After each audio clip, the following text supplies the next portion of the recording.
About how Tamika Foster, which is Usher's ex-wife, her 11-year-old son is on life support. He unfortunately was hit in the head with a jet ski while he was sitting in one of those big inner tubes. And it hit him in the head. They rushed him to the hospital. He has had no brain movement whatsoever, and he is on life support. 11 years old. 11 years old. And she released a statement that it is in the Lord's hands, but she refuses to pull the plug. She's still praying and believing God. Mm-hmm. So our question is this. How would you handle this if this is a loved one? Would you pull the plug on a loved one? Or how long would you leave them there?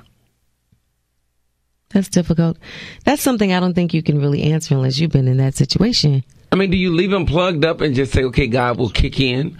Or do you unplug and say, if this is the Lord's will, God will kick in? Because when you really think about it, the life of God doesn't have to come through a machine. Right. If God breathed into man the breath of life, right? Right. So he doesn't need a machine to keep you alive. So would you pull the plug on a loved one? It's a hard one.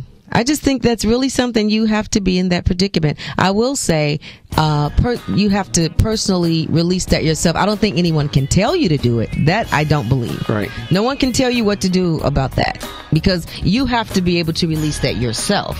You know, my wife is a nurse, and she always says things like, if anything happened to me, don't leave me on no machine. Me too. 312-59... I promise you, let me be with Jesus. 312-591-3878. Would you pull the plug on a loved one, or would you leave them attached to a machine? 312-591-3878. What would you do? 713. It's the John Hanna Morning Show.